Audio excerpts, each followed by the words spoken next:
bonjour à toutes et tous.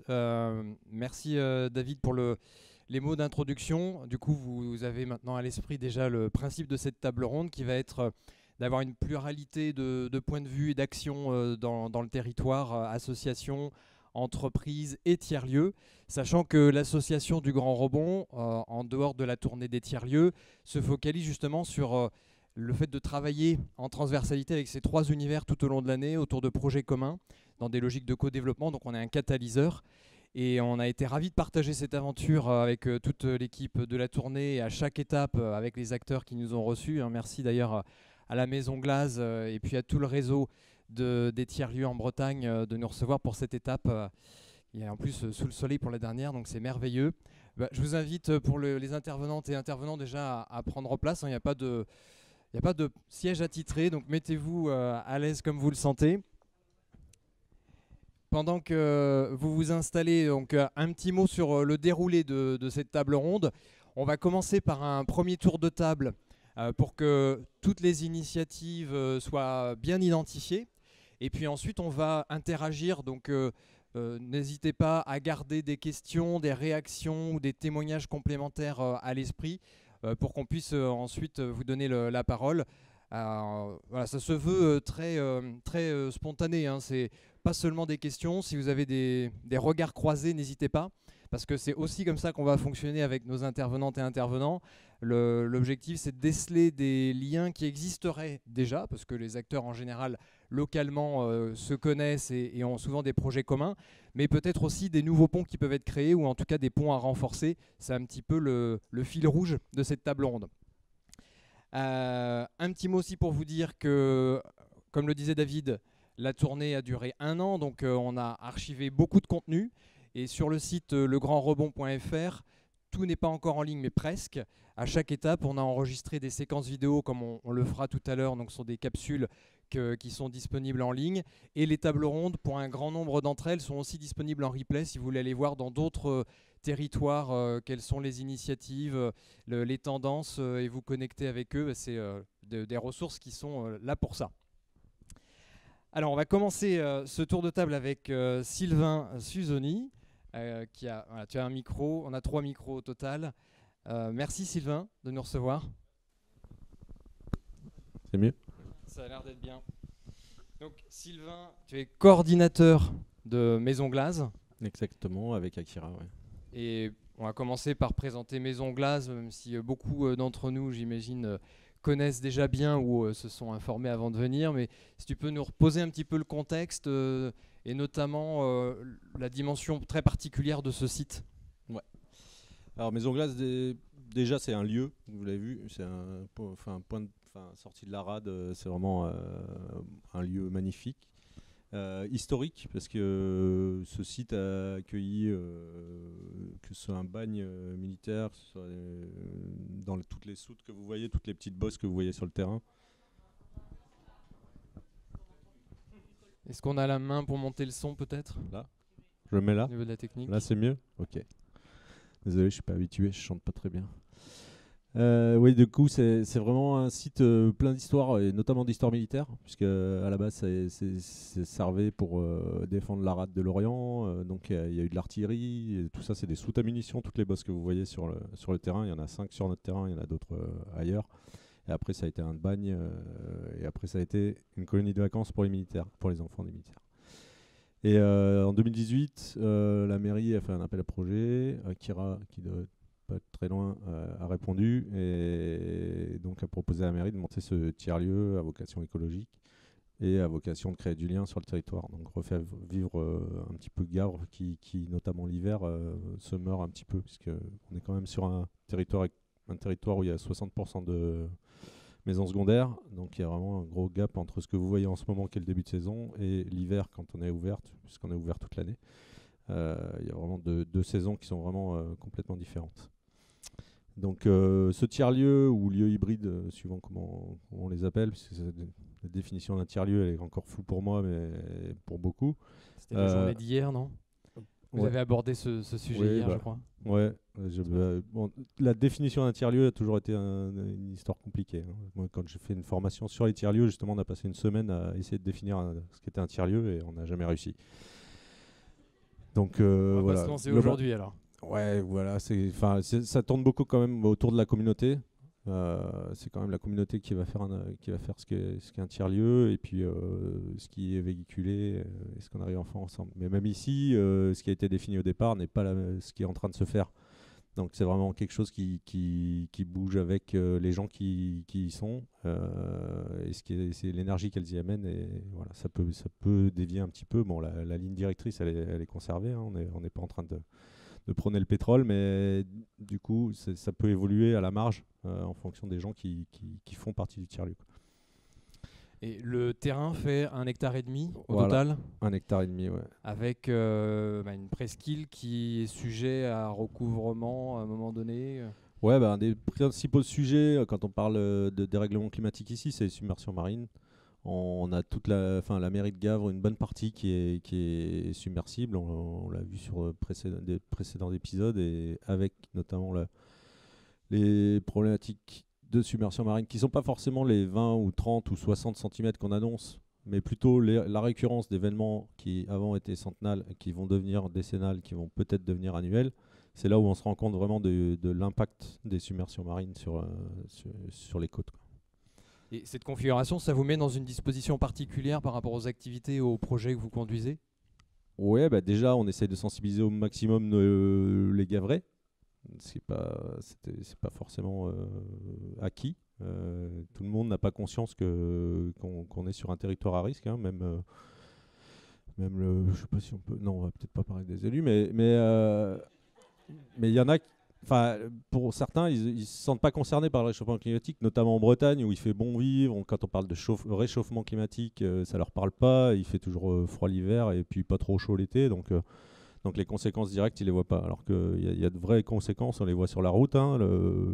La route qui est un cordon dunaire, on voit que la digue s'effondre, que le sable part. Voilà, il y a beaucoup d'impact et probablement d'ici quelques années, décennies, Gavre redeviendra une île. Et ça, les gens n'ont pas forcément conscience. Donc on essaie déjà d'informer sur les risques potentiels du dérèglement climatique ici, quoi. Et au niveau des activités, des services qui sont proposés, est-ce que tu peux énumérer les principales activités en tout cas? Ouais, alors ici, je vais peut-être rentrer aussi dans la structure du site. Ici, Maison Glace, c'est constitué d'une société à but non lucratif qui s'appelle Grand Air et d'une association qui s'appelle Caresse. La société s'occupe de tout ce qui est commercial et liens juridiques, notamment avec la mairie, puisqu'on loue à la mairie le terrain ici. Et donc toutes ces activités commerciales qui vont être l'événementiel, donc cette grande salle où on peut y faire la fête. Tous les week-ends pratiquement, il y a des gens qui viennent se marier, avoir des anniversaires, se paxer. Il y a des séminaires parfois d'entreprises qui peuvent se faire en semaine aussi. Et les logements de loisirs qui peuvent être aussi accolés à l'événementiel, puisqu'en général, le week-end, quand il y a de l'événementiel ici, tous les logements sont pris aussi pour ça. C'est aussi ça qui fait que le lieu est particulièrement prisé en ce moment. Pour l'événementiel, c'est qu'on peut y accoler tous les logements et tout le bivouac dont beaucoup bénéficient dans cette salle, je pense, ce soir. Combien de logements en tout? On a 26 lits répartis en 6 chambres qui sont dans le gîte en face. Au-dessus de la cambuse du bar, il y a 5 logements plus un au rez-de-chaussée. On a 3 tiny houses qui sont sur le terrain. Et tout ça, ça nous fait 26 couchages l'hiver. On rajoute des tipis l'été qui nous rajoutent jusqu'à 32 couchages. Et les gens peuvent aussi faire bivouac, camion, il y a des sanitaires, il y a des colonies de vacances aussi pour les jeunes l'été. Et sur le global de toutes ces activités, ça représente quel budget de fonctionnement? Alors, c'est compliqué de vous répondre parce que on n'a pas eu une année normale jusqu'à maintenant. On a ouvert les portes en 2019. Donc il y a 2020, j'ai une bêtise. Ouais, pardon. 2020, 15 mai 2020. Première année donc était déjà à moitié et 15 mai 2020, je pense que vous savez tout ce qui s'est passé. Donc on a commencé par une année pleine Covid et une deuxième année avec un petit peu moins de Covid mais quand même quelques restrictions sanitaires. Donc on était sur la première année un budget aux alentours budget chiffre d'affaires sur une demi-année aux alentours des 70 000 euros. 50-70 000 je crois de tête. On est passé à 250 sur l'année 2021 Et là, on envisage d'être aux alentours des 350 sur cette année. D'accord. Et tu parlais des séminaires d'entreprise, le monde économique, les entreprises de la région. À part les séminaires, est-ce qu'il y a d'autres types de collaboration, d'expérimentation, de projets? Alors, on a les relations avec les entreprises du territoire, elles vont être multiples pour nous. C'est à la fois en termes de fournisseurs, parce qu'on se fournit essentiellement en local. Donc, on a des relations avec des petits producteurs, celui qui nous vend le jus de pomme, avec ceux qui nous vendent la bière. Il y a déjà cette relation partenaire, fournisseur, qui est importante pour nous. Et l'autre, effectivement, c'est tous nos clients qui viennent ici pour faire des séminaires, pour se former, parce qu'on donne aussi des formations, et des partenariats avec des associations locales, notamment beaucoup. Et on a aussi la dimension coworking, parce que j'en ai pas parlé, c'est une d'autres activités qu'on a sur ce site. C'est ça aussi qui permet de créer une dynamique entrepreneuriale sur le territoire. Et on peut peut-être parler de Noémie qui vous a fait à manger à midi. Elle a commencé avec nous dans la cuisine qui est là, à tourner des crêpes. Et puis maintenant, c'est notre traiteur favori. Donc voilà, c'est des expériences comme ça qui se font. On a des coworkers qui viennent, il y a des énergies qui se créent, des liens. Il y a des choses, voilà, on essaie de mettre en place les conditions pour créer des liens et des synergies et voir un petit peu ce qui en sort, quoi. C'est un peu la théorie de la bifurcation. Très bien, merci Sylvain. Je t'en prie. On va poursuivre la table ronde avec Pierre-Yvon Carnois. On va te passer un micro, il y en a un deuxième. Merci. Pierre-Yvon, qui est designer et qui travaille autour de la démarche de design thinking pour partir des besoins sur le terrain et imaginer des services et des modèles. Pierre-Yvon, tu es coprésident de Bretagne Transition, qui est un collectif de 8 personnes qui se réunissent chaque mois, mais qui travaillent beaucoup en réseau avec à peu près 200 acteurs de la région. Donc peut-être que tu pourrais, pour commencer, nous décrire quels sont les axes prioritaires, comme vous êtes en lien avec beaucoup de monde, vous avez malgré tout des axes, des thématiques. Non. Oui, il doit être éteint. 1, 2, 1, 2. C'est bon. C'est bon, nickel. Alors, Bretagne Transition, je ne sais pas quelle volonté hégémonique a poussé les créateurs de l'association à appeler ça Bretagne Transition, parce qu'on bosse presque exclusivement en fait, autour de Concarneau. Voilà. Et c'est... Non, mais... Je sais pas, ils ont peut-être vu, ils ont vu grand, Voilà. Non, mais là, c'est aussi hyper important, c'est justement le dimensionnement d'un territoire comme territoire d'expérimentation. C'est un vrai sujet. On voit par exemple, moi quand je bosse aussi pas mal à Paris, je me déplace à vélo. Quand je suis ici, je brûle de l'essence, donc c'est absolument magnifique. Je suis toujours donc très content de venir ici. Et c'est un vrai sujet parce que la CCA, donc on est vraiment sur on aime bien ce territoire de l'agglo de Concarneau qui est assez étendu et puis évidemment comme beaucoup de coins ici, très très varié entre du rural avec de la culture et de l'élevage hyper intensif et évidemment le littoral qui est squatté par les maisons secondaires. Donc évidemment super intéressant pour bosser sur plein de thématiques. Je dirais que la thématique numéro 1 à Bretagne Transition, c'est surtout la coopération. En fait, c'est essayer de boire des coups. C'est quand même, on est en Bretagne, donc il faut quand même les basiques. Et non, c'est quelque chose d'hyper important de garder vraiment du lien entre les différents acteurs. Voilà, on est des gens très différents. Et, mais bon, on peut dire que dans la région de Concarneau, c'est vraiment une mafia en fait. Bon, comme dans plein de coins, hein, mais c'est vrai que bon, il y a quand même, en ce moment, il y a le festival Lotech pour, évidemment, je vois même certaines têtes qui étaient hier au festival Lotech. Ça donne évidemment l'impulsion du Low-Tech Lab est quand même hyper importante pour ce coin-là. Et donc nous, on est vraiment tous, on va dire, en connexion avec plusieurs organisations. Voilà, ce qui nous fait ce côté mafia, quand on est toujours à la fois jugé parti, donc c'est parfait. Et sur les thématiques, donc c'est la coopération, c'est le plus important. Et je dirais que, moi j'insiste beaucoup là-dessus, c'est évidemment l'approche, je vais dire un gros mot, l'approche systémique. Même si voilà, c'est un peu tarte à la crème, mais aujourd'hui on est sur tous les projets, tous les appels à projets sont plutôt des logiques silos. c'est bien, je retrouve exactement ce que j'ai connu toute ma vie dans le privé, donc c'est absolument génial, qui fait que en fait, la collaboration, tout ce qu'on dit, l'intelligence collective, blablabla, c'est très très très très très compliqué. Voilà. Et quand on est une association comme nous, Bretagne Transition, avec une approche systémique, en fait, ça n'intéresse absolument personne. Parce qu'on ne peut pas nous mettre dans telle ou telle case. C'est pour ça qu'on a fait quand même l'effort de bosser sur des thématiques qui sont très classiques. Il y a la partie agriculture-alimentation, il y a la partie mobilité, la partie énergie, la partie habitat avec le réemploi, et j'en oublie. Non, je crois que je suis bon. Ouais, ça doit être ça. Mais voilà, oui. du très énergie, énergie, habitat, agriculture et mobilité dont on avait parlé. Bien sûr, ben oui. Mais bon, j'avais déjà parlé de l'essence. Et tu as parlé de low-tech à l'instant. Ouais. Est-ce que tu pourrais illustrer avec un projet concret qui est mené au sein du réseau ? Alors, ce qu'on a fait... Alors, il y a la partie coopération. Donc ça, c'est vraiment du tout le temps. Et on essaye à chaque fois de choper, c'est horrible parce que c'est vraiment des situations très précaires, mais on essaye toujours, pour bosser sur des projets précis, d'avoir évidemment soit un service civique, soit un stagiaire. Et évidemment, les projets n'avancent que quand il y a une personne à temps plein pour bosser dessus.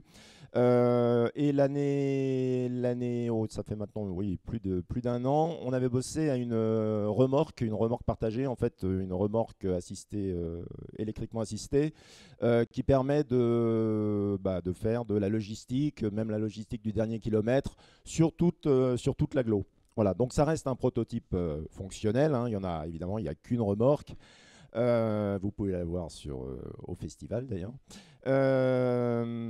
Et après, l'idée, le gros enjeu, c'est de pouvoir travailler à comment on peut penser cette remorque justement partagée. Voilà, comment avec les différents acteurs, on peut se dire ok, je la prends samedi, bah non, merde, j'avais prévu de la prendre. Ah bah non, là, elle est toute la semaine squattée par le Low-Tech Lab pour mettre des panneaux solaires dessus, etc., etc.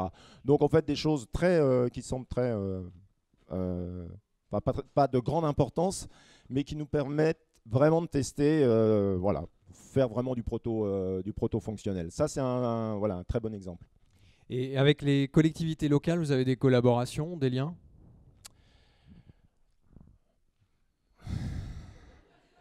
Bon, elle est facile celle-là. Avant d'un point, enfin, on a toujours eu avec la CCA, il y a eu longtemps un partenariat qui fait qu'on touchait un petit bifton, donc évidemment il y avait du lien. Non, pour être là, je vais ruer un peu dans les brancards, c'est qu'il n'y a absolument aucune relation de confiance entre toutes les institutions publiques et des assos, c'est-à-dire qu'on est tous plutôt, on a tous des boulots à côté, hein, on bosse évidemment à l'œil, mais on est tous plutôt pas mal capés, quoi. Il y a des ingénieurs, designers, enfin ça va, on n'est pas non plus complètement des ronquignols. Et par contre, on n'a aucune crédibilité auprès, même par exemple auprès des élus, ça... Voilà, on préfère évidemment, c'est toujours la gestion du risque, c'est-à-dire qu'on préfère évidemment faire appel à un gros cabinet qui a déjà pignon sur rue, plutôt que de bosser avec les forces vives qui sont sur le territoire. Très bien, merci pour ton retour d'expérience franc et sincère. On va poursuivre avec Kevin Gadret. Kevin qui est membre des Shifters, hein, j'imagine que beaucoup d'entre vous ont entendu parler des Shifters, mais on va quand même rappeler ce que font les Shifters et plus particulièrement l'activité des Shifters dans la région. Bonjour. Effectivement, peut-être certains connaissent déjà le Shift Project, qui est une association, un think tank qui a été créé il y a une petite dizaine d'années. Le but, c'est d'imaginer une France bas carbone. Donc majoritairement se passer des énergies fossiles dans un premier temps et de plus en plus de penser la transition vers un monde décarboné en 2050. Donc le Shift Project, eux, font surtout des études qui sont disponibles sur le site en accès libre. Donc on a des études qui vont faire 140 pages. Donc rassurez-vous, pour ceux qui n'ont pas trop de temps pour tout lire, on a des versions courtes aussi de chaque étude. Et en 2022, on a sorti le livre « Le plan de transformation de l'économie française » qui reprend un petit peu tous toutes ces études sur les différents thèmes. Donc on a l'agriculture, le logement, la mobilité, l'emploi et tous les systèmes qui font notre société. Donc on a sorti ce livre-là. Il y a beaucoup moins de chiffres, je vous rassure. Parce que le chiffre, c'est surtout des ingénieurs. Le shift et les shifters, c'est beaucoup d'ingénieurs. Mais vous êtes libre de venir même si vous ne l'êtes pas. Dans le PTEF, justement, on a souhaité prendre un petit peu moins de chiffres et plutôt créer des imaginaires collectifs. Donc c'est plus des petites histoires qu'on raconte et qui donnent même envie d'aller vers un monde un petit peu sobre. Et pour la petite histoire, donc les shifters, on est 15 000 en France maintenant. Et notre but, c'est de faire les études pour soutenir le Shift Project, pour permettre de faire ces rapports, et de soutenir le Shift Project et le plan de transformation de l'économie française localement. Donc en fait, on va être toutes les petites mains qui vont aller promouvoir le PTEF auprès des élus, auprès des collectivités, auprès des citoyens aussi, via des conférences, des débats. Voilà, on peut faire de la médiation, on a plein de casquettes. Donc vos partenaires locaux, ils sont pluridisciplinaires, c'est aussi bien privé, public, association, entreprise. Voilà, alors on peut aller effectivement au niveau des entreprises, au niveau des pouvoirs publics, au niveau des collectivités, des autres associations. On est notamment pas mal en relation avec les autres associations, un petit peu de sensibilisation. Donc les fresques du climat, les ateliers d'automne, etc. On fait quand même un collectif assez fort de sensibilisation avec eux. Et ça marche plutôt pas mal. Maintenant, reste à être encore plus présent justement au niveau des collectivités. Alors, assez récemment, on avait une étape chez Openland à Nantes, parmi les étapes de la tournée des tiers-lieux. Il se trouve que notre siège au Grand Rebond est à Angers, qui est notre berceau, et à Angers, il y a Openland Anjou qui vient d'ouvrir. Le principe d'Openland, qui est à la fois tiers-lieu et puis un écosystème de citoyens, d'entrepreneurs qui s'engagent pour la transition, se réplique comme ça sur quelques territoires. Et tu participes à l'implantation en Bretagne, Openland Bretagne. Oui, alors donc avec mes deux collègues Johan Rouillac et Pauline Caroni, donc on a décidé d'essaimer Openland côté Bretagne. Donc on a fait la soirée de lancement mercredi dernier à Lorient. Et voilà, l'idée c'est que Openland, donc ça fait 5 ans qu'ils ont été mis en place à Nantes. Ça fonctionne plutôt pas mal. Et donc ça fonctionne tellement pas mal qu'ils ont décidé de s'implanter un petit peu partout en France, dont nous en Bretagne. Et Openland, c'est une structure à deux têtes. Donc on a un volet plutôt axé entreprise et un volet plutôt associatif, de mise en relation de tous les professionnels, de tous les citoyens qui ont envie de s'investir dans la transition des territoires. Et le côté entreprise, où on a plus une démarche d'accompagnement. On porte vraiment un accompagnement long terme aux entreprises et collectivités, avec tout un parcours, avec plein d'ateliers qui ont été créés par Openland également. Et donc un accompagnement long terme de ce côté-là, qui permet aussi de financer les activités associatives à côté. On peut en témoigner à Angers, ce qu'on a fait avec toute l'équipe, une catalyse, qui est le nom de la journée, un peu de prise de conscience et de début de plan d'action en équipe. Et effectivement, c'est une journée qui est très efficace, qui fonctionne bien, donc qui sera bientôt proposée en Bretagne aux entreprises. C'est une bonne nouvelle. C'est ça. Merci à toi. On va passer la parole à Fabrice Jetin, qui est chargé de mission au sein de l'association C2 Sol, qui a vocation à promouvoir et à développer l'économie sociale et solidaire, sachant que c'est un mouvement qui a été initié par la région Bretagne, qui a décidé à un moment donné de financer des associations pour développer l'ESS. C'est comme ça qu'un réseau de 19 pôles est né, qui est animé par la CRES. C2 Sol, est-ce que tu peux commencer par là aussi nous dire quels sont au quotidien les principaux projets et la façon dont les équipes sont structurées? Oui, bonjour à toutes et tous. C2 Sol, c'est donc effectivement le pôle de l'économie sociale et solidaire du Pays de Lorient. On est un collectif qui promouvons effectivement l'économie sociale et solidaire avec cette communauté. Et C2 Sol, c'est aujourd'hui une création en 2009, impulsée effectivement par cette communauté d'acteurs locaux et la région Bretagne, puisqu'on a aujourd'hui pratiquement 22 pôles en Bretagne. Il y a vraiment une recherche d'action très locale, parce que l'ESS est une économie de la proximité, est une économie ancrée localement, tournée en priorité vers l'utilité sociale et les hommes et les femmes qui travaillent sur le territoire et ses habitants. Donc c'est une volonté vraiment très locale d'animation territoriale. Donc à peu près une 50aine d'adhérents, ça fluctue plus ou moins les années, et on y retrouve tous les acteurs de la famille de l'économie sociale et solidaire, à savoir bien sûr des citoyens, des habitants engagés qui viennent participer à nos actions, mais aussi une grosse majorité d'associations, des coopératives, des mutuelles et des entreprises sociales donc, engagées dans l'économie sociale et solidaire. Et dans le dispositif, il y a les tags, dont Tag 56, pour bien clarifier la façon dont les équipes s'imbriquent en termes de mission. Alors le pôle, lui, a des missions, effectivement, on va dire, qu'on appelle SOC, qu'on retrouve sur tous les territoires, en fait, au niveau des pays, qui sont effectivement la promotion et l'acculturation à l'économie sociale et solidaire. C'est-à-dire qu'on va expliquer aux scolaires, aux étudiants, mais aussi de plus en plus aux élus, justement, qu'est-ce que c'est que l'ESS, quel est ce mode d'entreprendre particulier, quelles sont les valeurs et les atouts, surtout pour le territoire. Et ensuite, on a aussi une mission de projet collectif, j'y reviendrai ensuite, on accompagne, on est catalyseur là aussi de projets collectifs, et puis aussi une mission de soutien au développement de l'entrepreneuriat collectif. Et c'est à ce sens que le pôle, lui, reçoit en primo-accueil des porteurs de projets sur le Pays de Lorient, et qu'ensuite, il héberge aussi le TAC 56 qui est effectivement pour trajectoire agile, et le TAC 56 est lui beaucoup plus opérationnel, le pôle étant en animation territoriale et à l'identification des besoins du territoire, et lorsqu'il faut passer à l'action, le TAG est là à un niveau départemental sur le Morbihan, c'est-à-dire qu'il est effectivement partagé par tous les pôles du Morbihan, et il appartient à un réseau breton qui s'appelle TAC BZH. Donc un exemple, je sais que Maison Glace ici a été effectivement incubée par le TAC 56 en 2019.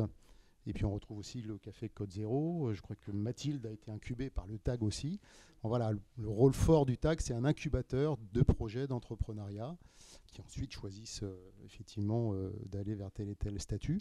Et puis le TAG, c'est aussi une partie qu'on appelle révélateur. Alors là, c'est à l'inverse, on a non pas un porteur de projet, mais on va partir des besoins du territoire en mettant les parties prenantes autour de la table, tout type d'acteurs, pour identifier comment on va répondre à un besoin ou identifier le besoin.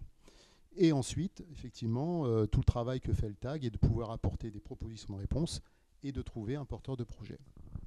Et en tant que catalyseur, est-ce qu'il y a une tendance qui se dégage ces 2-3 dernières années, soit en termes de secteur d'activité, des acteurs qui sont accompagnés, ou quantitativement, est-ce qu'il y a de plus en plus d'acteurs de l'ESS ? Oui, alors ce qu'on peut en tout cas préciser, c'est que effectivement, dans ce contexte aujourd'hui de crise sanitaire, sociale, économique, c'est sûr que les valeurs en tout cas et ce que porte l'ESS en elle ont trouvé de plus en plus d'écho, ça c'est clair, c'est sûr et certain. Maintenant, nous, ce qu'on peut dire en tout cas sur notre territoire, c'est qu'on cherche fortement à rendre possible, suite à ce qu'on connaît aujourd'hui, le renfort des coopérations territoriales. Donc on travaille de plus en plus en lien, parce que c'est aussi notre métier de conduire des projets collectifs. Donc on en a un par exemple qui s'appelle aujourd'hui l'Orient Express, des transitions, où effectivement on a profité d'une initiative d'amis et collègues à l'ON, que vous découvrirez tout à l'heure, pour se regrouper autour de la volonté de préparer le monde d'après et de construire ensemble en fait une démarche pour accélérer des porteurs de projets, des initiatives citoyennes sur le territoire, en invitant 300-400 personnes et des citoyens à venir sur une journée pour, un peu comme une nuée d'oiseaux, en fait, soutenir ces projets-là, qui sont des projets de la transition. On est lauréat aussi de la région Bretagne, Mobilisons les Bretons.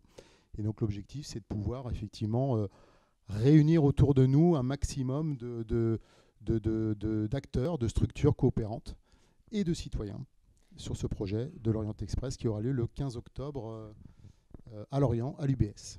Et donc pour retrouver toutes les informations pratiques et s'inscrire, on va Il y a sur un le site qui site. s'appelle l'Orient Express, www.lorientexpress.bzh. Et c'est un collectif qu'on a effectivement construit avec ces deux sols, avec le TAG que je vous ai présenté, mais aussi ALON, l'Agence locale de l'énergie Bretagne Sud, le réseau Cohérence, qui est un réseau breton du développement durable par les initiatives citoyennes, et aussi On s'y met, qui est la branche ici de Bretagne Énergie Citoyenne, ainsi qu'Optimisme, qu'il ne faut surtout pas que j'oublie, bien connu sur l'Orient, qui est une structure d'insertion par le maraîchage, entre autres. Et avant de poursuivre, un mot à propos de la fondation Break Poverty. Oui, alors le rôle d'un pôle, c'est aussi d'être non seulement catalyseur, mais aussi un aiguillon, d'être aussi en capacité d'expérimenter. Et ça, c'est tellement important aujourd'hui. Donc là, on est engagé avec la ville de Lorient, puisqu'effectivement, comme vous le disiez, on est financé historiquement par la région, mais on est aussi aujourd'hui accompagné, en tout cas, on a créé ce lien-là qui n'existait pas avant avec l'agglomération de Lorient et sur une action bien particulière avec la ville. Voilà. Nous, en tout cas, c'est ce qu'on essaye de faire, c'est d'aller, d'aiguillonner, de faire changer de regard en fait sur l'ESS. Et Lorient, qui est en plein projet de territoire aujourd'hui, se doit de s'acculturer en fait sur les forces et les atouts des acteurs de l'ESS pour le territoire.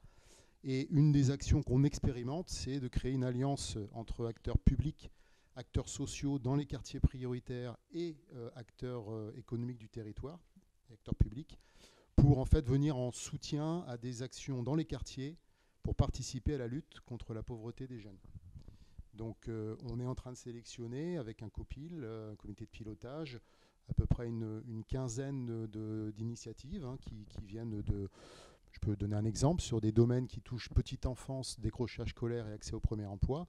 Aujourd'hui, sur la petite enfance, il y a un manque crucial de solutions de garde en horaire atypique et occasionnel, et notamment pour des jeunes femmes qui sont en situation monoparentale en fait, sur les quartiers.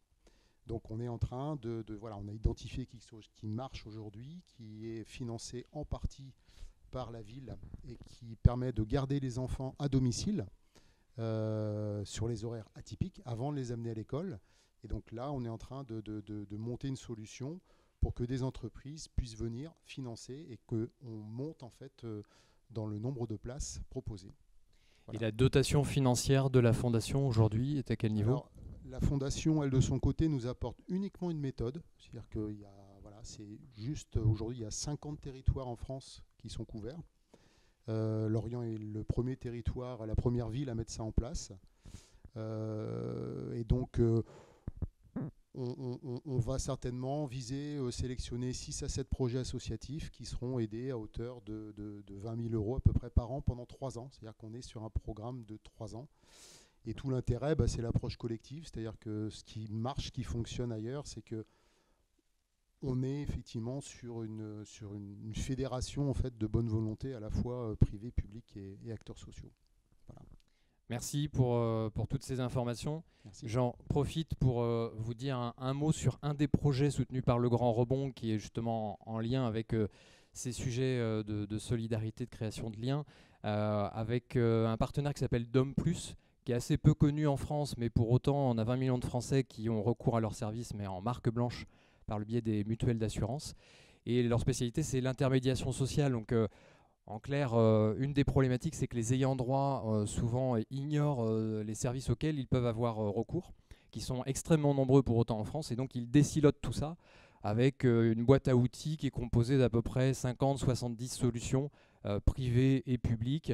Enfin, quand je dis privé, c'est associations et services publics plutôt.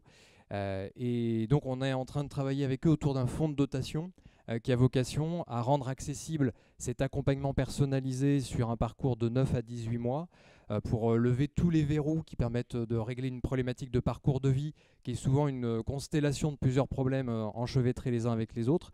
Et ça, c'est leur savoir-faire historique depuis plus de 20 ans, pour que les personnes qui n'y ont pas accès dans leur mutuelle d'assurance puissent malgré tout, avec le fonds de dotation, y accéder.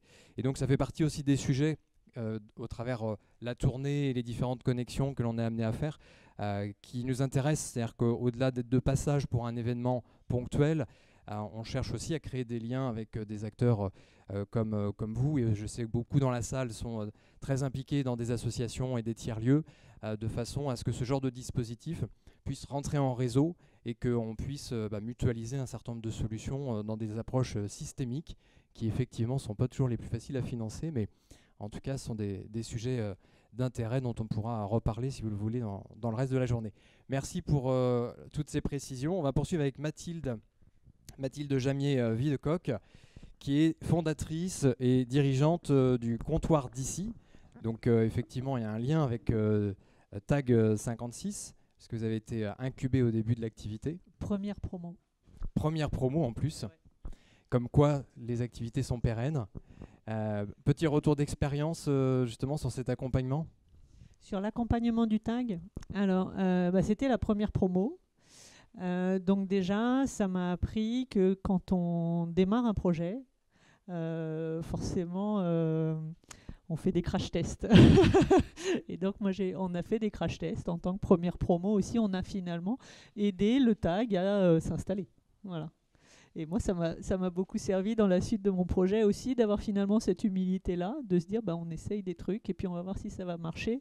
Et puis, en effet, comme tu le disais tout à l'heure, Sylvain aussi, avec une théorie de la quoi ? C'était quoi ? La théorie de la bifurcation. On peut partir avec une idée et qu'on va l'adapter en cours de route. Voilà. Donc, je pense que le tag m'a vraiment apporté ça et cette forme de légèreté, on va dire. Et puis, ça m'a apporté aussi de me dire que je consacrais une année à ce projet. Voilà. Et de dire que pendant un an, j'allais faire que ça. Et donc, c'est important aussi en termes de reconnaissance de l'importance que le projet avait pour moi, de voir qu'une structure y croyait aussi avec moi et que du coup ensemble on allait essayer de donner vie à ce truc. Une structure, un dispositif comme le tag, c'est aussi une super opportunité de mise en réseau, donc il faut pas passer à côté. Voilà.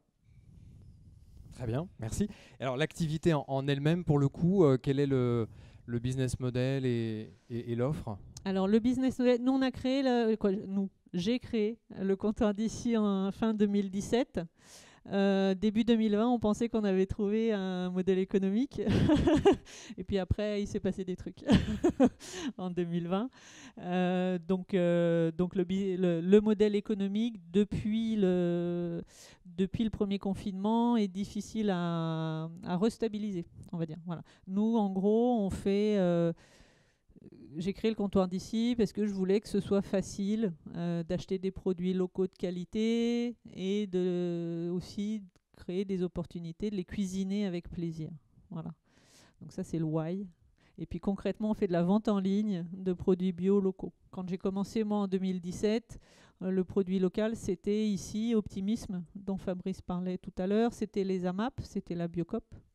Mais du coup, soit la Biocoop ou sinon des structures qui demandaient de l'engagement associatif et de l'engagement dans la durée et aussi d'accepter de ne pas choisir ses produits. Voilà. Donc moi, je me suis mis sur une position un peu intermédiaire de dire, voilà, aujourd'hui, la vente en ligne monte en 2017. Il faut qu'on puisse aussi acheter des produits locaux sur Internet et pouvoir choisir ce qu'on veut et pas forcément s'engager sur 6 mois ni rentrer dans une association. Voilà. Et puis, donc on fait globalement ça. Et depuis, on essaye d'adapter tout le temps en fonction des contextes aussi. Et aujourd'hui, le contexte, c'est plutôt que le bio n'a pas la cote. Voilà, le local a la cote, mais pas le bio. Donc, on essaye d'être encore plus séduisant et ça touche aussi le modèle économique parce que on est passé, là, il y a 10 jours, on en avait parlé au téléphone quand on s'était rencontrés ou en visio. On vient de passer en drive, donc on ouvre la possibilité pour les gens de commander tous les jours, un peu n'importe quand, pour venir chercher les produits sur place. Voilà. Ce qui est pour nous un grand changement de modèle économique. Voilà. Qui a déjà commandé ou acheté au comptoir d'ici, juste pour voir un petit peu s'il y a de la clientèle dans la salle, non ? Bon, ça va faire beaucoup de clients nouveaux demain. Ouais, sauf qu'on livre en proximité, je suis pas sûre que tout le monde soit de Lorient. Non, le choix qu'on a fait, c'est du produit frais, c'est du produit local. Oui. Du coup, on livre en proximité. Voilà. Donc ce sont 70 producteurs Ouais. qui sont référencés. Il y a 70% des produits issus de producteurs dans un rayon de 70 km, c'est bien ça? Ouais. Donc vraiment du circuit très court. Et à titre comparatif, on se disait en visio que Biocop c'était 25%. Ouais, à Lorient c'est plus, mais apparemment moi c'est des chiffres qui m'ont étonné parce qu'à Lorient on a quand même une forme de Biocop exemplaire, quand même très très ancrée sur le local et sur le soutien aux producteurs locaux. Et du coup, j'ai été étonnée, moi, d'apprendre, en effet, sur certaines données, que les Biocop, en moyenne, en France, c'est plutôt 25% de produits locaux, ce qu'on ne voit pas ici, parce qu'ici, on est plutôt plus haut. Mais voilà, nous, sur le site, on a 650 produits référencés aujourd'hui, dont 70% viennent du Pays de Lorient, quoi. Donc si on raisonne en termes d'impact pour le territoire, c'est l'impact économique, puisque ce sont des producteurs locaux, l'impact écologique avec moins de transport, peut-être un impact aussi de lien social. Ouais, alors pour rester déjà sur l'écologique, c'est faire que si on achète du produit local bio, on agit sur la biodiversité, sur la qualité des sols, sur la qualité de l'eau. Donc en fait, c'est énorme. Je pense que j'apprends rien à aucune des personnes qui est là, mais pour beaucoup de gens, c'est encore des choses qui sont un petit peu éloignées. Et du coup, c'est en effet, là, pour le coup, le côté social, rapproché par un mode de consommation facile, fluide, rapprocher les gens de ces idées-là, qu'on peut en effet être acteur de sa consommation et que par les choix qu'on fait, on peut agir aussi sur sa propre qualité de vie. Et en Bretagne, c'est pas un faible mot, on peut agir sur la qualité de l'eau qu'on boit. Voilà. Et un mot sur la collaboration avec Fil à Vélo. Ouais, alors Fil à Vélo, c'est ils sont absents optimisme, mais on parle beaucoup d'eux. Fil à Vélo, c'est une émanation d'optimisme. La réflexion de Max, le directeur d'Optimisme, quand il avait monté Fil à Vélo, c'était de se dire il faut qu'on soit innovant aussi dans les métiers auxquels on forme les personnes qu'on accueille en insertion. Donc à peu près quand moi j'ai créé le comptoir d'ici, je pense lui il a monté Fil à Vélo pour travailler sur la logistique du dernier kilomètre. À l'époque, ils n'avaient pas beaucoup de contrats. Aujourd'hui, ils bossent énormément avec les gros transporteurs.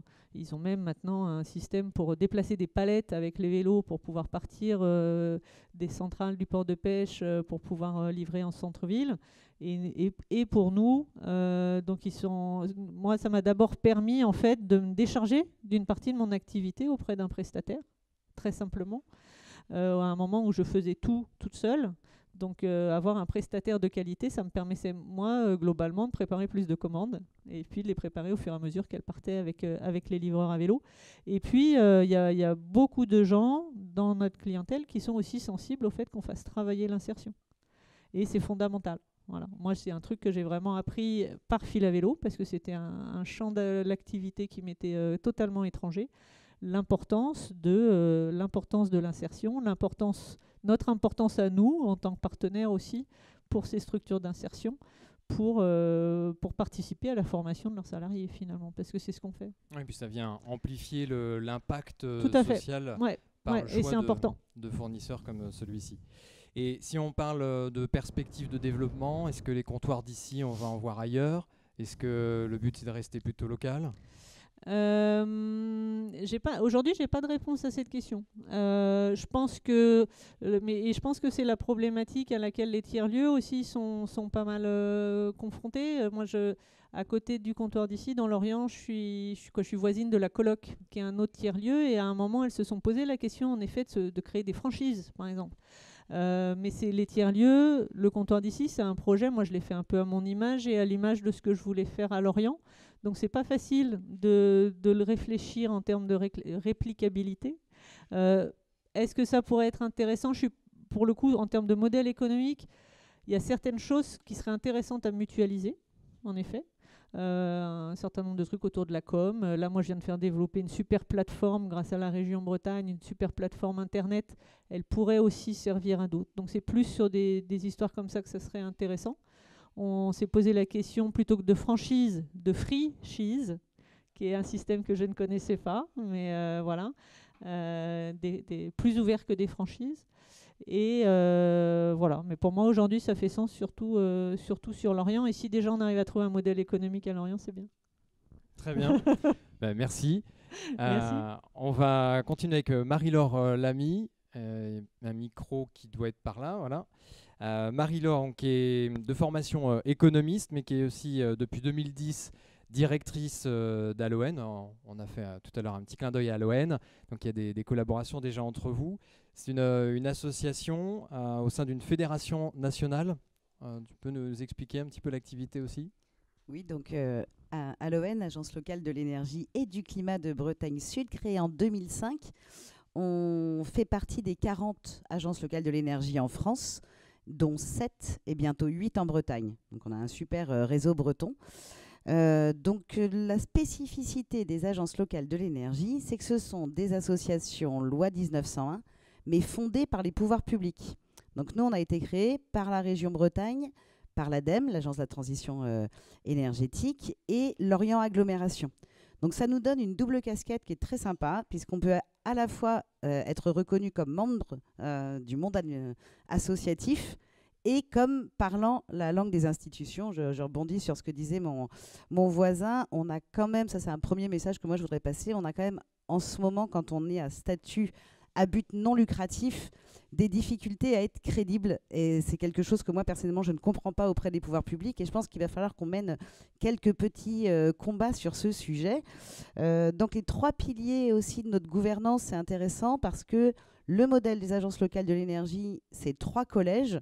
Un collège des institutions, un collège du monde économique à but lucratif, donc des groupements d'entreprises, et puis un collège du monde privé à but non lucratif, c'est-à-dire les associations. Et ce qui est super intéressant, c'est de rassembler ces 3 catégories d'acteurs pour les faire discuter, décider ensemble.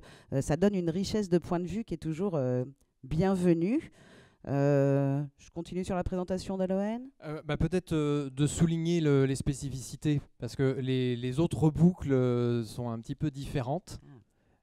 Alors, on a d'un côté, je vais quand même finir juste pour que vous ayez en tête, une trentaine de salariés aujourd'hui, 1,2 million de budget, et on travaille sur aider les particuliers à rénover leur habitat, essayer de lutter contre la précarité énergétique, accompagner les entreprises, faciliter le territoire dans la transition et développer les énergies renouvelables.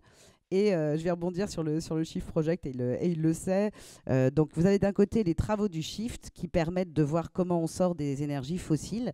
Et nous, on se repose beaucoup sur un autre grand groupe d'experts et d'ingénieurs qui s'appelle Negawatt. Néga comme négatif, au sens on arrête de consommer. Et dans là, l'objectif est de sortir à la fois des énergies fossiles et des énergies fissiles. Donc comme personne n'a raison et que chacun a son point de vue, je vous invite vraiment à regarder et le Shift et Negawatt, comme ça vous saurez tout ce qu'il faut sur l'énergie. C'est enregistré ? Oui, mais il n'avait pas le micro. Donc oui, un des projets phares dont on est très fiers à Aloen, parce que c'est le début d'une histoire. Donc là, j'ai envie de vous raconter une petite histoire. C'est l'histoire de la coopération sur le territoire de l'Orient au sujet de la transition énergétique. Donc en 2012, Aloen engage l'agglomération de Lorient à répondre à un appel à projet de la région Bretagne pour constituer des boucles énergétiques locales. À l'époque de la création de cet appel à projet, il y avait une vision très techno de la boucle énergétique. C'est comment on fait des réseaux, des petits réseaux, des circuits courts de l'énergie. Mais ce qu'on avait envie de faire à Aloen, c'était de se baser sur le PFH. Je pense que tout le monde connaît le PFH. Maintenant, je le dis de manière beaucoup plus polie. C'est le précieux facteur humain. Et donc, nous, notre richesse première, c'est celle-là.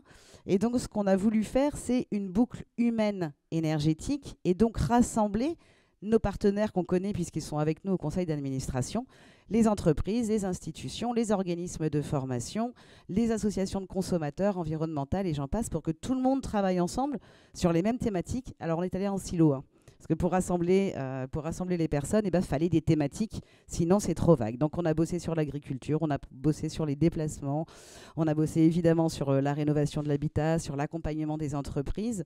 Et au début, ça a été hyper dur. Parce que pendant 3 ans, on a quand même eu l'impression de brasser du vent. On a fait rencontrer des gens, tout ça, mais il n'y avait pas grand-chose qui sortait. Et 10 ans après, c'est notre plus grande fierté parce que c'est ce rassemblement d'humains. On a appris à se connaître, on a appris à se faire confiance, on a appris à faire des bêtises, à respecter les contraintes des autres, à mal se comprendre. Et maintenant, je pense qu'on a quand même, tu le disais Fabrice, une belle communauté d'acteurs qu'on ne cesse de vouloir élargir, parce qu'un des grands piliers d'Aloen, il y a 3 salariés dans la salle, ça va les faire marrer, c'est tout seul on va plus vite, ensemble on va plus loin, et c'est vrai. Enfin, si on est chacun dans notre coin pour la transition, ça ne marchera pas. Donc comment on se rassemble, comment on se comprend et comment on construit ensemble. On travaille beaucoup à l'ON, comme tu l'as dit, je suis économiste à la base, sur l'économie de la fonctionnalité et de la coopération. Tant qu'on restera dans un monde concurrentiel, on aura du mal à pas vider notre planète et vider les humains également. Donc nous, on travaille beaucoup sur les richesses immatérielles et notamment la confiance. Plutôt que de mettre les gens en compétition et à douter les uns des autres, si les institutions, si les financeurs pouvaient nous aider à coopérer tous ensemble, je pense qu'on dégagerait beaucoup plus de richesses. Voilà un peu en résumé à l'ON aujourd'hui. Merci. Et le lien avec Maison Glaze, comment vous travaillez ensemble ? Alors avec Maison Glaze, c'est l'équipe, parce que dans Mes voisins sont formidables, dont parlait Fabrice tout à l'heure, nous avons été récolter plus de 1000 témoignages des habitants de Lorient en pleine crise sanitaire pour mettre en valeur les pépites du territoire et les faire connaître. Et parmi les grandes pépites qui sont sorties, Maison Glaze, d'ailleurs Comptoir d'ici est sorti aussi, Maison Glaze est ressorti et on a fait notre événement final à Maison Glaze. Donc on est assez adepte du mode convivial des animations qu'on fait à Maison Glaze. Tu disais tout à l'heure, je crois, boire des coups. Alors nous, pas du tout. On organise des apéros, rien à voir. Et ça marche très très bien. Donc voilà, il y a eu un lien assez facile qui s'est fait rapidement avec Maison Glaze. Et puis, on a lancé il n'y a pas longtemps, toujours dans cette culture partenariale, et on fait ensemble, on est plus fort et on soutient, un groupement d'employeurs sur le Pays de Lorient spécialisé dans les transitions. Et Maison Glaze nous a rejoint début 2022. Donc maintenant, nous partageons aussi des compétences ensemble. Et puis l'aventure n'est pas finie parce qu'on aime bien travailler ensemble. D'accord. On a Ok. Alors, je suis pas au courant de tout. Ils bossent comme des fous dans l'agence, donc il y a des fois, j'ai pas toutes les infos. Merci. Et un dernier mot quand même sur les perspectives, parce que là, on a parlé un petit peu d'où vient le dispositif et comment il fonctionne, mais dans les années qui viennent, est-ce qu'il y a un projet majeur ou un cap en particulier en ligne de mire ? Je pense que si vous passiez la parole à chacune des 3 salariés d'Aloen qui sont là, on aurait une vision différente. Et la première chose, enfin une vision complémentaire, pas différente. C'est vraiment la première chose, c'est qu'à Aloen, on est basé... C'est bien gentil de dire il faut coopérer, mais il y a un moment, il faut le montrer. Donc ça, c'est aussi quelque chose d'important, c'est qu'on fonctionne de plus en plus en mode collégial. Je dis souvent, le but, c'est de m'auto-virer pour vraiment qu'on ait... que ça ne repose pas sur une personne et que la patte de chacun puisse être dans chaque décision. Mais je pense que ce qui nous rassemble aujourd'hui, quand même, c'est le ras-le-bol de ce monde économique qui épuise les ressources et les humains. Et nous, on est là pour démontrer qu'on peut être beaucoup plus heureux en étant sobre et que ce n'est pas un gros mot d'être sobre. C'est juste qu'on a des besoins qui nous embêtent moins. On revient sur nos besoins vitaux, essentiels, et on arrête d'avoir besoin d'un téléphone ou d'une trottinette électrique. Ça, je pense que c'est top en ce moment. Je croyais que c'était arrêter de boire des coups. Non, alors ça sera plus long. Ouais, ça, je pense que sur le territoire de la Lorient, ça va être. Mais on peut prendre des apéros sans alcool. On ne force personne. Merci pour ton partage de vision. On va terminer le tour de table. Donc préparez vos questions, commentaires, réactions, ce qui vous plaira, pour qu'on parte après dans une phase un petit peu plus interactive avec Sophie Fabi, qui est bénévole à The Sea Cleaners. Donc ça tombe bien, on termine par un sujet qui est un petit peu quand même le thème central de la journée, qui est une association créée en 2016 par le navigateur Yvan Bourgnon et qui aujourd'hui compte 33 salariés et tout un réseau de bénévoles dont tu fais partie. Il y a un bureau à Paris, un autre en Suisse et en Espagne, c'est bien ça ? Oui, et puis le principal quand même qui est à la Trinité-sur-Mer. Merci. Alors, tu peux nous dire quels sont les objectifs principaux de cette association ? Oui. Alors déjà, bonjour à tous. Du coup, The Sea Cleaners, c'est effectivement une association qui propose des solutions à terre et en mer pour lutter contre la pollution plastique des océans. Et pour ça, on a identifié 4 missions principales. Donc la première est bien sûr la collecte et contribuer à nettoyer les océans et les milieux aquatiques. La deuxième, ça va être la sensibilisation, donc effectivement sensibiliser et mobiliser les différents publics autour de cet enjeu, que ce soit les citoyens, enfin le grand public, mais aussi les entreprises et les politiques et les institutions. Il y a aussi un volet scientifique avec effectivement le partage et le développement des connaissances scientifiques autour de cette pollution plastique pour mieux la comprendre. Et enfin, l'idée de dynamiser et de favoriser tout ce qui est autour de l'économie circulaire et encourager ce mode-là. Donc ça, c'est vraiment les 4 missions principales. Et pour ça, on a plusieurs projets dans l'association, dont un assez important qui est le projet Manta. Et en volume de collecte de déchets chaque année, ça représente quoi ? Alors du coup, juste pour redéfinir un petit peu, le projet Manta, donc c'est la conception d'un bateau, d'un voilier géant qui pourra aller collecter en mer les déchets plastiques, les macro-déchets.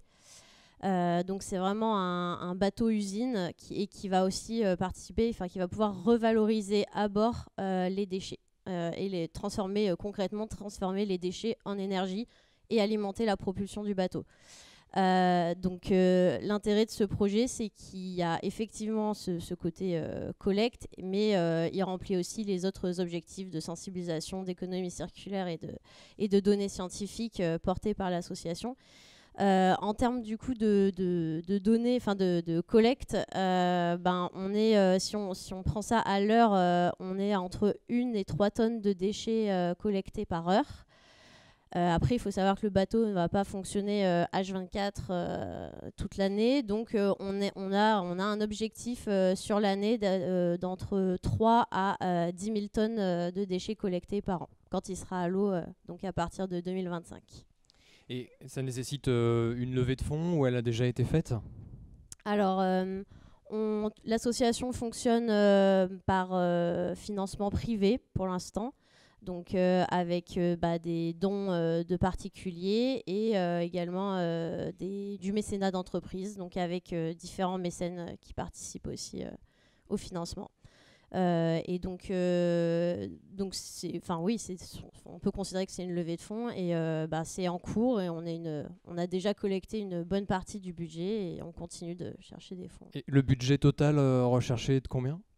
Alors la conception d'un bateau, parce que idéalement, on se dit que ce serait bien derrière d'en produire un, mais clairement, c'est pas un bateau qui va nettoyer l'ensemble des océans, malheureusement.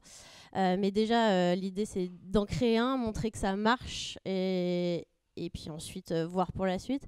Mais sur un bateau, on est sur aux environs 30 millions d'euros. D'accord. Et quand tu parles d'économie circulaire, est-ce que tu peux détailler un petit peu en quoi, comment le déchet est transformé et comment ça participe à toute une chaîne de valeur ?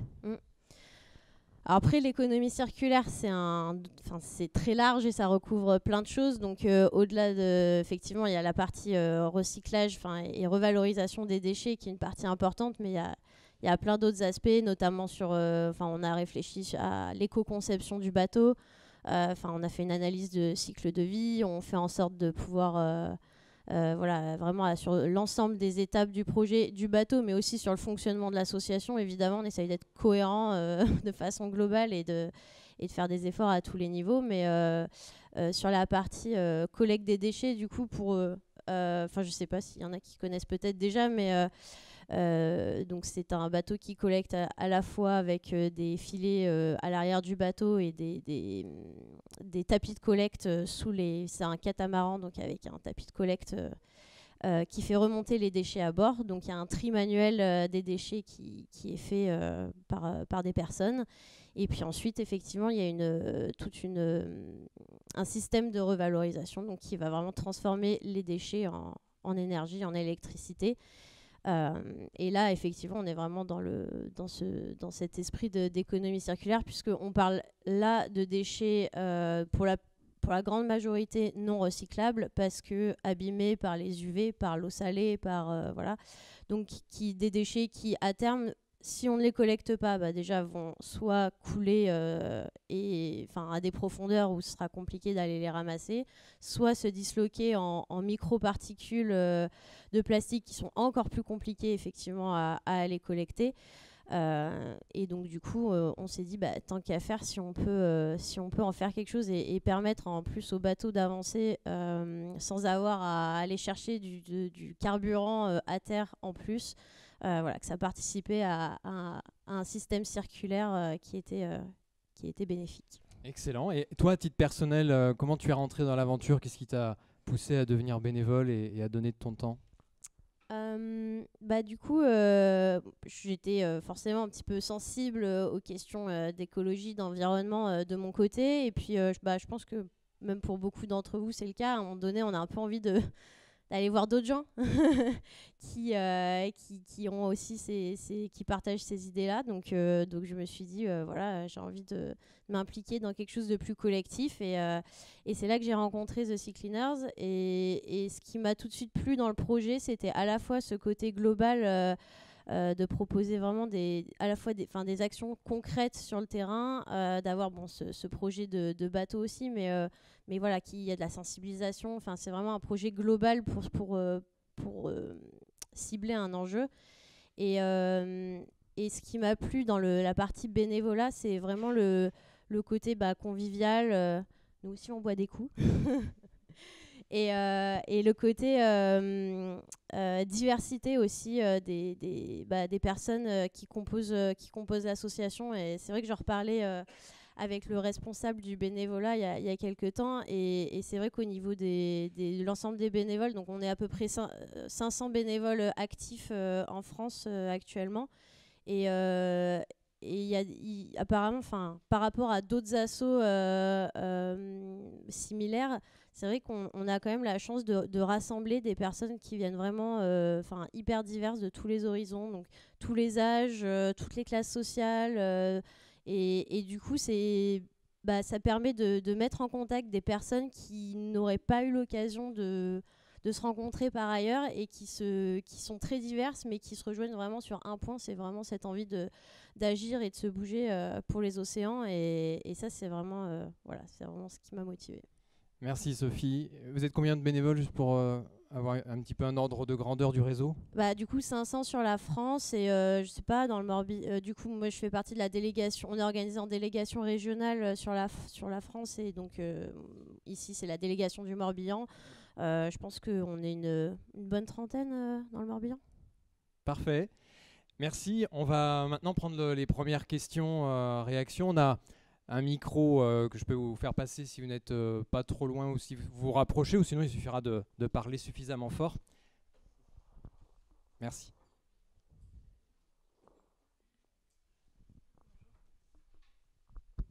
Oui, bonjour. Oui, Sophie, j'ai une question pour vous. Là, le bateau, il est en construction. Vous pouvez juste donner votre prénom, oui, et savoir d'où vous parlez éventuellement, une structure. Je m'appelle Gwenola et je monte un tiers-lieu pour l'océan à l'île Molène. Merci. Quand tu dis 500 bénévoles actifs en France, le bateau, il est construit où ? Alors, ce que je disais, le bateau, il va être mis à l'eau en 2025.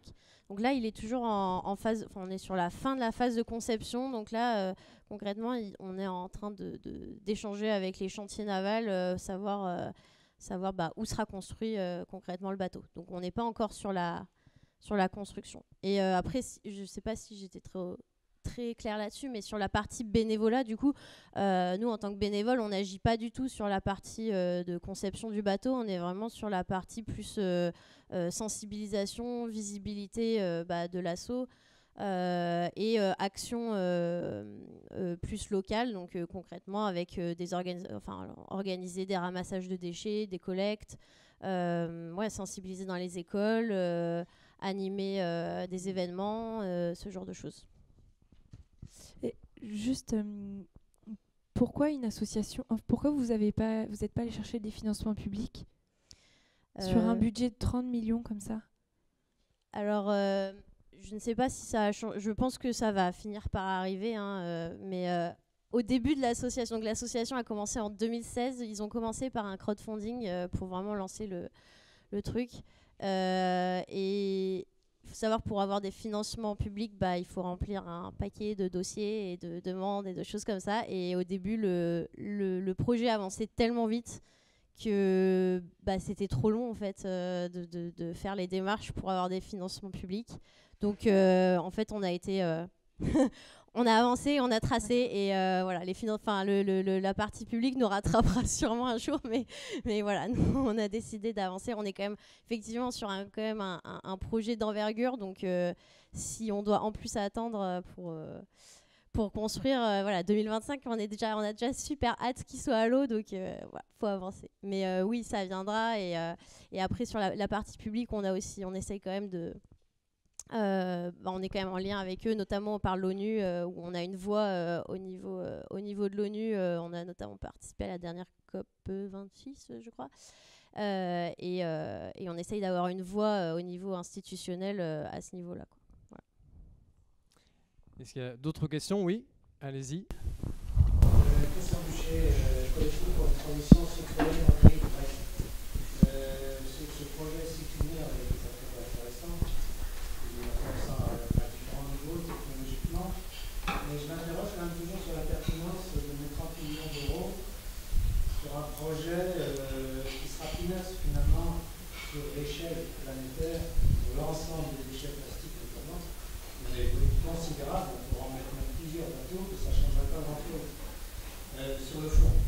Alors, est-ce que cet argent ne serait pas mieux à éduquer les gens, à convaincre, je ne sais pas. Je pose la question. Alors, je suis bien d'accord avec vous. C'est sûr que, comme je disais, c'est pas un bateau qui va nettoyer les océans. Et je suis complètement d'accord avec vous. Après, l'intérêt, comme je disais, c'est que la collecte n'est que une façon, n'est qu'une partie des missions de l'association. Effectivement, il y a vraiment un enjeu de sensibilisation, etc. Après, la volonté de CityCleaner, c'est aussi de faire et pas seulement de dire.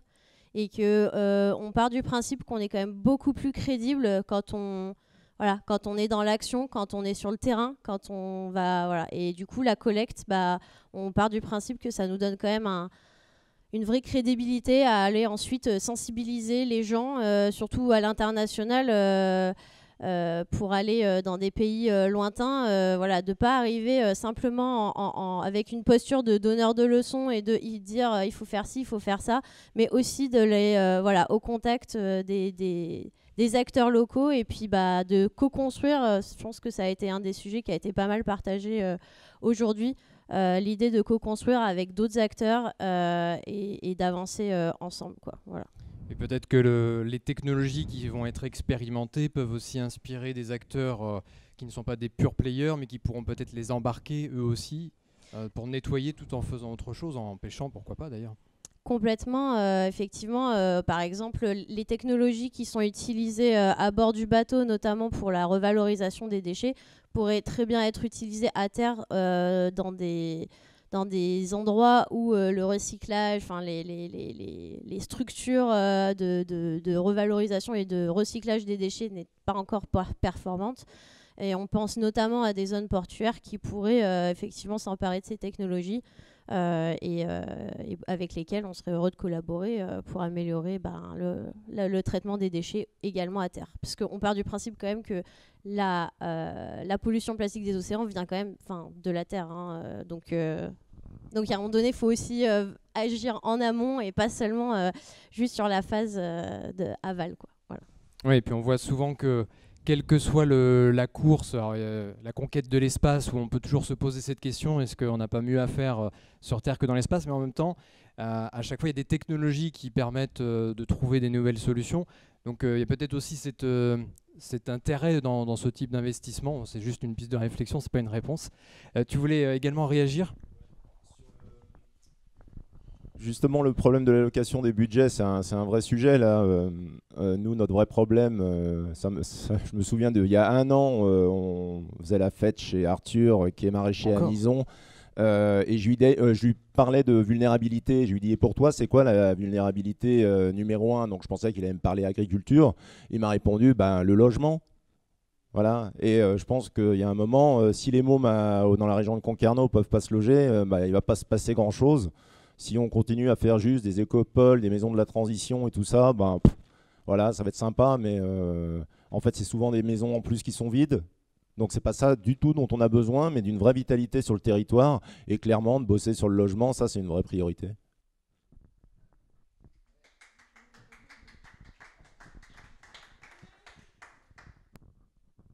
On fera la création du fan club juste après. Est-ce qu'il y a d'autres questions ou réactions, y compris sur toutes les autres activités qui ont été présentées? Est-ce que peut-être vous avez aussi des activités vous-même dans lesquelles vous êtes impliqués et qui pourraient avoir des connexions avec ce qu'on a entendu? Oui, tu voulais réagir? Si tu parles assez fort, je pense que ça devrait passer.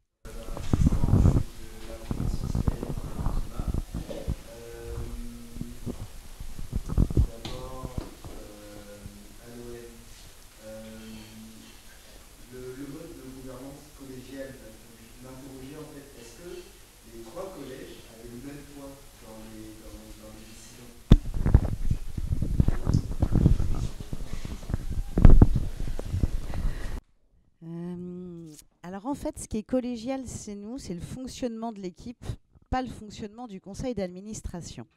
Mais en vrai, le conseil d'administration, aujourd'hui, il a totalement compris le concept d'intelligence collective qui fonctionne au sein de l'équipe salariée.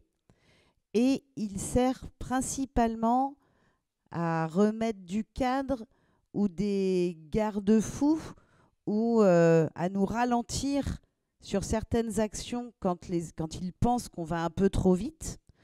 Mais le conseil d'administration se prononce en général sur les propositions qui émanent de l'équipe. Donc en fait, que le conseil d'administration soit pas collégial, pour l'instant, ce n'est pas un problème démocratique. En plus, il n'y a pas de vote, ce sont des discussions.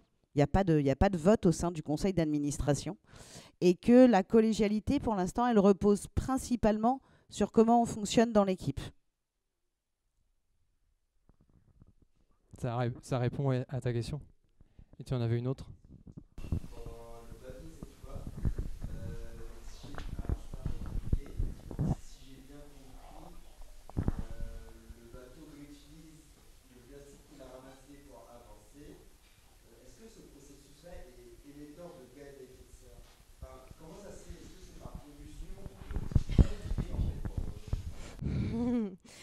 Alors, on a combien Attention, d'heures? ton voisin de droite prendra le micro après. Alors, je ne vais pas rentrer dans les détails techniques, déjà parce que je ne suis pas ingénieure et ils expliquent ça très bien sur le site web. Après, sur le système, pour faire vite, effectivement, donc c'est un système de pyrolyse, donc en gros, ça retransforme les déchets plastiques en électricité. L'électricité, elle est consommée en direct la plupart du temps et elle peut aussi être stockée dans des batteries, voilà. Notamment pour sortir d'un port et ce genre de choses. Voilà. En termes d'impact sur, voilà. Il y a rien qui est zéro impact, ça c'est sûr. Et clairement, il y a un impact. Donc, par contre, on a fait le maximum pour limiter ces impacts-là, notamment sur les gaz qui sont émis par ce procédé. Il faut savoir qu'on a décidé de se conformer aux règles européennes en vigueur qui sont en vigueur sur le traitement des déchets à terre, qui est pour l'instant le niveau de norme le plus haut qui soit possible d'avoir. Donc on s'est basé sur ça et on a fait en sorte de coller à ce niveau de norme-là. Donc je ne vais pas vous dire non, il y a zéro émission. Il y en a, c'est vrai. Après, on a fait en sorte qu'elles soient les plus limitées possibles. On part du principe que ça sert à rien de contaminer l'atmosphère pour décontaminer les océans. On essaye quand même d'être cohérent et le but, c'est pas que l'impact... faut quand même que l'impact au final, à la sortie, soit positif. Donc voilà. Après, si vous voulez en savoir plus sur les détails techniques, sur le nombre et la quantité d'émissions, je vous invite à vous rapprocher des services du pôle technique qui explique ça très bien. Et on a plein d'infos là-dessus, mais voilà, c'est pas mon domaine. On s'approche déjà de l'heure de fin. Je voudrais juste vous demander de lever la main si vous aviez des questions ou des remarques, histoire de voir combien de mains se lèvent pour qu'on gère un peu le timing de fin de table ronde. Une main levée, pas de regret. 2 mains. Alors, on va commencer par vous, Madame au fond.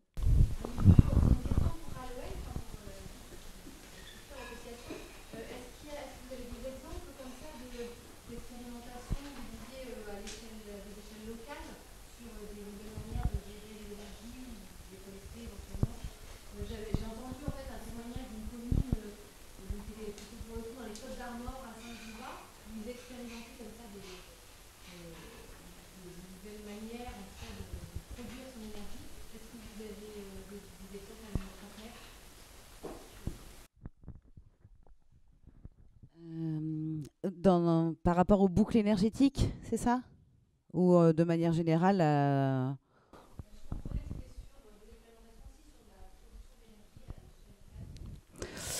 Alors oui, des expérimentations, il y en a plein. Déjà, reprendre le sujet là de aucune énergie n'est non impactante pour la planète. Ça, c'est vraiment important à voir. Après, on a différents degrés d'impact, ça c'est clair.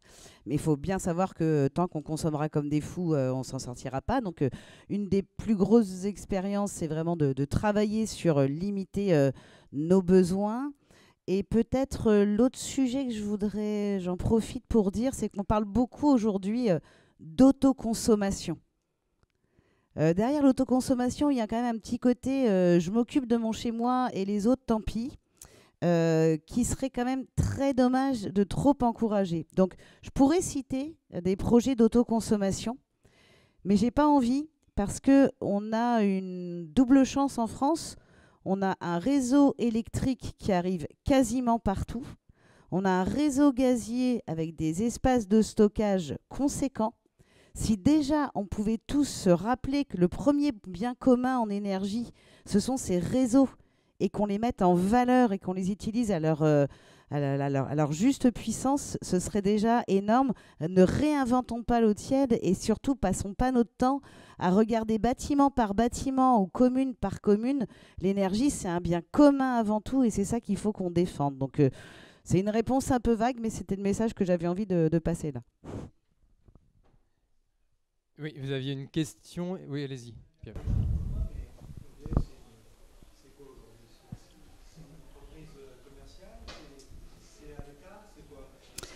Aujourd'hui, EDF, c'est une société commerciale détenue à 80% par l'État, dont les filiales Enedis et donc le réseau de distribution et RTE, le réseau de transport, sont des monopoles. Autant vous dire que nous avons une structure électrique en France qui ne respecte absolument pas les directives européennes. Et ça crée des petits soucis en termes de concurrence et de développement de différentes énergies.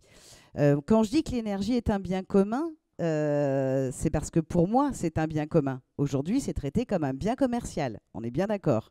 Et je pense que tant qu'on traitera l'énergie comme ça, on ira dans le mur. Et j'espère que mon intuition est mauvaise. Mais l'hiver qui va arriver avec la moitié du parc nucléaire à l'arrêt, les tensions sur les ressources fossiles que je ne vais pas vous décrire, je pense que la sobriété va être hyper à la mode et le plus vous y préparez en amont, le mieux ce sera. Et la seule voie de sortie de tout ça, ce sera la solidarité entre nous, quoi. Donc c'est voilà comment je considère l'énergie aujourd'hui. Je pense que dans les mois qui viennent, on va bien comprendre cette notion de bien commun énergétique. Ouais. Oui, une dernière réaction, puis on vous passe la parole. Ouais, je vois qu'il y a 20% du capital qui sont dehors. Donc oui, je veux bien jouer moi, le jeu là. l'intérêt national, il n'y a pas de souci. D'ailleurs, j'ai même accepté le compteur midi. Mais il y a quand même 20% qui sont dehors, qui sont trop, notamment dans le traitement du nucléaire. On sait qu'on va dans le mur, donc, notamment financièrement. Je ne parle même pas en termes de risque.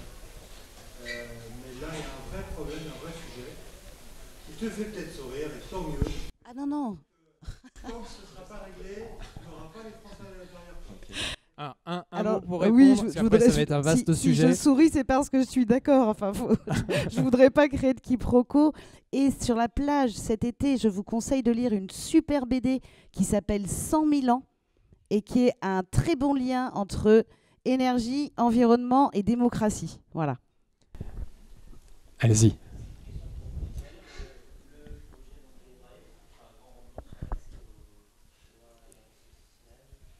Oui, l'intermédiation sociale.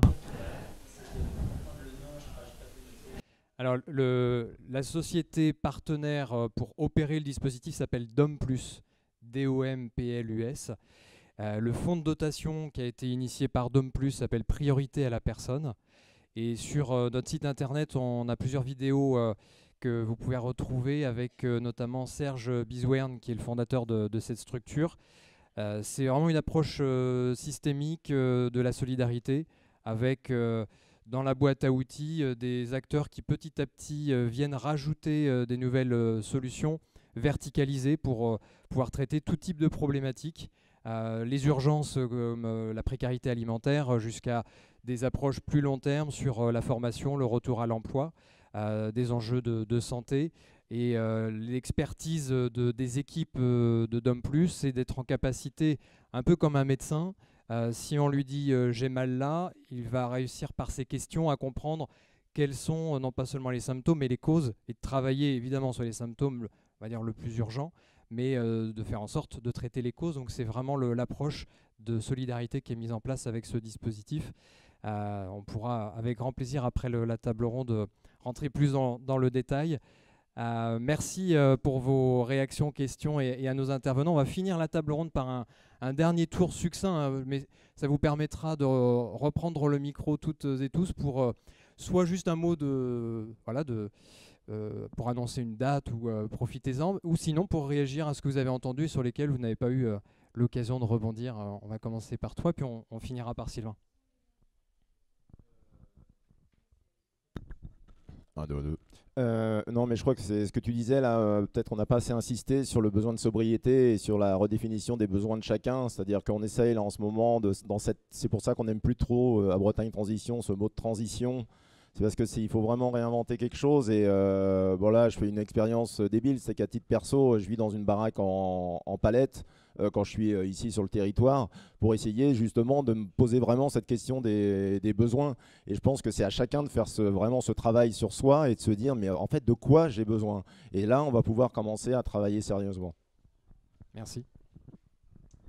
Moi, je vais terminer sur le mot confiance. Vraiment, faut cultiver la confiance, nos points communs, voilà, s'allier sur ce qui nous anime, ce qui nous donne de l'énergie, de la niaque, du sourire. C'est ça qui nous permettra de passer les tempêtes à venir. Voilà. J'ai continué peut-être dans les mots. Moi, je vais prendre le mot partage. En tout cas, c'est ce que porte l'économie sociale et solidaire, qui va avec la confiance et sur une notion aussi de sobriété. Je pense qu'aujourd'hui, justement, pour changer de paradigme, changer nos modes de fonctionnement, il faut qu'on soit beaucoup plus dans le partage aujourd'hui, partage des valeurs en tout cas, partage de nouvelles valeurs aussi à créer. Aujourd'hui, voilà, de ce qu'on voit de l'état de notre monde. Mon Dieu, allons vers d'autres solutions et d'autres façons de vivre. Et pour moi, c'est ça la transition demain. Cette capacité, pour moi, c'est vers là qu'on doit aller demain pour cette transition. Être en capacité de plus partager. Et les coopérations en sont aussi une première solution. Merci. Alors, je vais continuer sur les mots-clés. Pour moi, je pense que ça va être collaboration. Je pense qu'on a tous... il y a des projets sur tellement d'enjeux et tellement de façons d'y répondre. Il n'y a pas de... Comme on l'a dit, il n'y a pas de solution parfaite.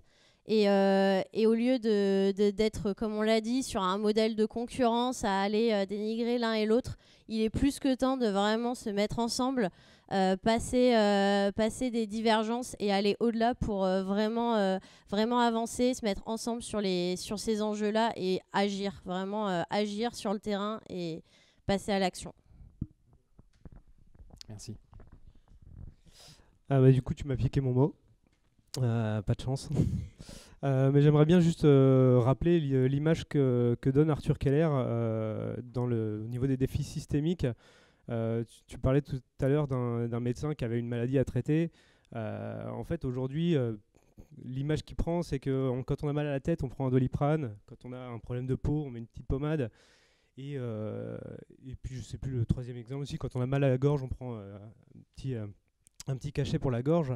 Et en fait, on ne se rend pas compte que le problème, en fait, il ne vient pas d'un mal de crâne, d'un problème de peau, c'est un cancer, en fait. Et un cancer, ça ne se traite pas par du paracétamol, une pommade et une pastille pour la gorge. En fait, il faut vraiment aller à la source de la chose. Et la source de la chose, la sobriété, justement, peut nous y aider.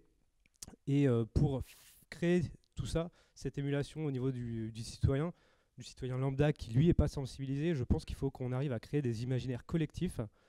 C'est ce qu'essaye de faire le Shift et c'est ce qu'on essaye tous de faire, je pense, ici. Et je pense que c'est très important de se mettre en collectif, ensemble, parce que, comme tout le monde le dit, de toute façon, ensemble, on va beaucoup plus loin. Et il faut vraiment qu'on arrive à créer ces imaginaires collectifs et les propager jusqu'à tous les citoyens pour les amener à la sobriété. Voilà, je vais essayer de ne pas être trop long. Merci. Tu citais Arthur Keller sur la chaîne YouTube du Grand Rebond. Vous retrouverez une émission qu'on a enregistrée sur les crises systémiques avec Arthur. Alors, je reste sur les mots. Moi, je vais choisir le temps. Parce que autour de moi, j'entends qu'on manque de temps de plus en plus, avec un sentiment, je trouve, qui s'accroît depuis 2 ans. Et puis, on est aussi sur les questions climatiques face à une certaine urgence. Je remercie Marie-Laure, qui a dit que quand même, au CA, pendant 3 ans, vous aviez l'impression que vous n'alliez nulle part. Et 3 ans, c'est long quand même, à l'échelle d'un CA, pour finalement vous rendre compte que tout ce que vous aviez bidouillé donnait lieu à des solutions intéressantes qui vous permettaient certainement, in fine, de gagner du temps. Donc j'espère que ce qu'on est en train de faire ici, ça va nous en faire gagner aussi plus tard. Voilà, parce que là, on parle citoyens et puis on a à la fois les citoyens à emmener avec nous, mais sur un chantier plus profond, je pense finalement, les entreprises aussi. Alors les entreprises, certes, sont dirigées par des citoyens, mais il y a en effet d'autres questions qui se posent pour des entreprises que les seules questions citoyennes, qui sont les questions, en effet, tu as prononcé le mot tout à l'heure, des modèles économiques, et donc c'est encore plus compliqué à remettre en cause. Voilà. Merci. Moi j'avais déjà mon mot dès le début, c'était bifurcation, donc je vous invite tous à aller voir sur le site de la COP Tiers-Lieu qui a fait un papier sur la théorie de la bifurcation et tiers-lieu. C'est fascinant, tellement c'est vrai. Et puis je vais rappeler le slogan de Maison Glace, c'est fabrique joyeuse de littoral en transition. Donc restez joyeux et profitez de toutes les activités qu'on a préparées pour vous cet après-midi et demain. Voilà, merci. Merci à toutes et tous.